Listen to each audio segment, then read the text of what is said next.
أعوذ بالله من الشيطان الرجيم بسم الله الرحمن الرحيم وإذ فرقنا بكم البحر فأنجيناكم وأغرقنا آل فرعون وأنتم تنظرون صدق اللہ العظیم۔ یہاں سے اللہ تعالیٰ بنی اسرائیل کے انعامات کو ذکر کیا ہے۔ ایک انعام کل ذکر کیا تھا کہ فرعون تمہارے بچوں کو ذبح کرتا تھا، تمہاری عورتوں کو زندہ چھوڑتا تھا، اس کے اندر تمہارے اوپر بہت بڑی آزمائش اور تکلیف تھی۔ اور دوسرا انعام یہ کیا کہ اللہ تعالیٰ نے تمہیں سمندر سے پار کر دیا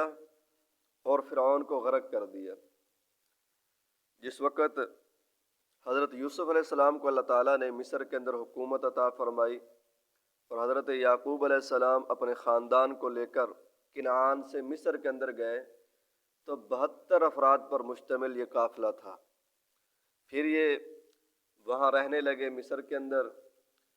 اور تقریباً 4-5 صدیوں کے بعد جب یہ فرعون کا دور آیا اور ہجرت کرنے لگے، تقریباً 6,70,000 افراد پر مشتمل تھے 4-5 سالوں کے اندر، 400-500 سالوں کے اندر۔ تو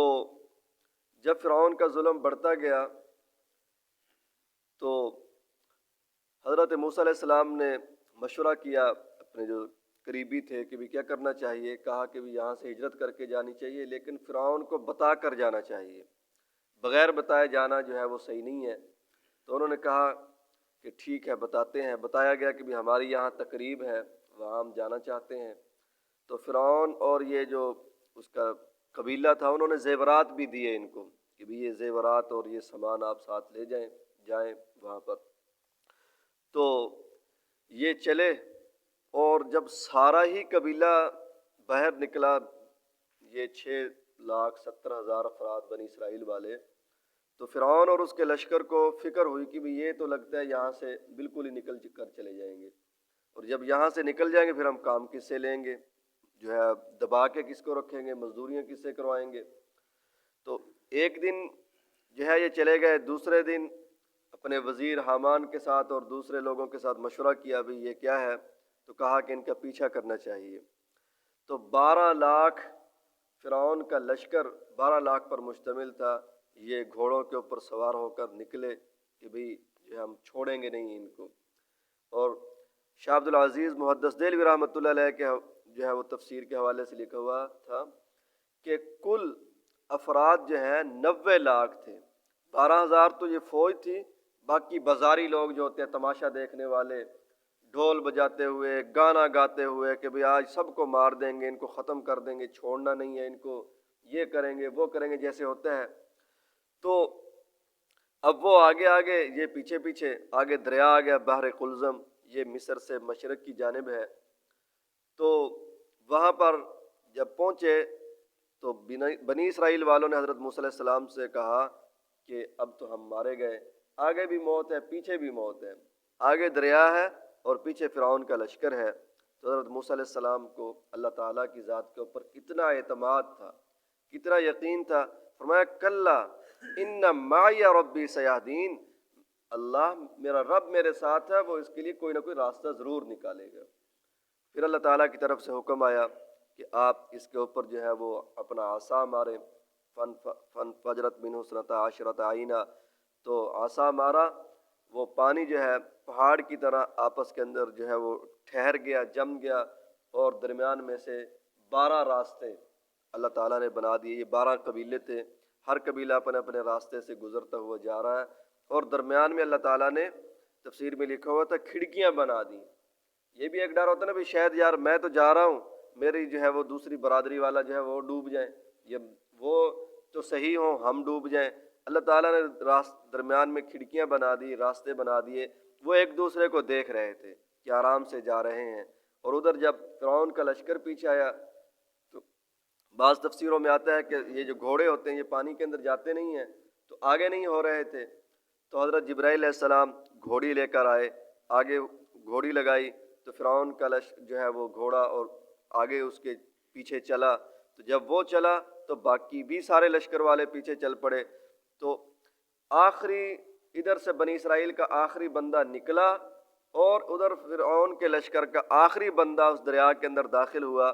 تو اللہ تعالیٰ نے پانی کو حکم دے دیا، پانی نے جو ہے وہ ملا دیا، پھر جو ہے یہ سارے غرق ہو گئے، فرعون کی لاش کو باہر جو ہے وہ نکال دیا۔ آگے یہ ساری تفصیل آئے گی۔ اس نے کہا بھی تھا کہ میں ایمان لایا، ٹھیک ہے نا جی، حضرت موسیٰ علیہ السلام اور ہارون علیہ السلام کے رب کے اوپر، بنی اسرائیل کے رب کے اوپر، لیکن حکم ہوا کہ آن اب ایمان لاتا، وقد عصیت قبل وکنت من المفسدین، حالانکہ اس سے پہلے تو فساد کرنے والوں میں سے تھا، اس سے پہلے تو بڑی بدماشی اور بڑا اپنے آپ کو ربکم الاعلیٰ کہا کرتا تھا۔ تو اللہ تعالیٰ نے بطور عبرت کے بھئی اس کی لاش کو باہر نکالا۔ اب بھی مصر کے اندر کئی فرعونوں کی جو ہیں وہ لاشیں رکھی ہوئی ہیں حنوط لگا کر، عبرت جو ہے وہ حاصل کرنے کے لیے۔ تو یہاں پر اللہ تعالیٰ یہی بتانا چاہتے ہیں کہ جس اللہ تعالیٰ نے تمہیں ان مصیبتوں سے نکالا ہے، اس اللہ کی عبادت کرو، اس اللہ کے حکموں کو پورا کرو، ٹھیک ہے نا جی، اور اس دن سے ڈرو، اس دن کی تیاری کرو کہ جس دن نہ تو کوئی سفارش قبول کی جائے گی اور نہ ہی کوئی فدیہ وغیرہ لیا جائے گا اور نہ ہی کوئی مدد کرنے والا ہوگا۔ یہاں پر ایک اور بات یاد رکھیں کہ راستہ ایک ہی ہے، موسیٰ علیہ السلام کا لشکر بھی وہاں سے گزر کر گیا ہے اور فرعون کا لشکر بھی وہیں سے گزرنا چاہتا تھا، لیکن بنی اسرائیل کا رہبر و رہنما اللہ کا پیغمبر تھا، تو اس مشکل راستے سے بھی اللہ تعالیٰ نے ان کو نکال دیا۔ اور ادھر فرعونیوں کا لشکر جو ہے وہ فرعون تھا، اور سردار جو ہے سربراہ فرعون تھا، ٹھیک ہے نا جی، تو فرعون خود بھی ڈوبا اور ساتھ اپنے لشکر کو بھی کیا کر دیا، ڈبو دیا ہے۔ اس لیے سردار بنانا ہو اور اپنا امیر بنانا ہو اور اپنا جو ہے یوں سمجھے کہ رہبر و رہنما بنانا ہو تو وہ دیندار کو بنانا چاہیے، وہ مشکل راستوں سے بھی آسانی کے ساتھ باحفاظت نکال دے گا، اور اگر بے دین ہوگا تو آسان راستے بنے ہوئے کے اندر بھی غرق کر دے گا۔ تو اس لیے سب سے بڑا جو آئیڈیل ہے، سب سے بڑا جو رہبر و رہنما، وہ جناب رسول اللہ صلی اللہ علیہ وسلم کی ذات عالیہ ہے۔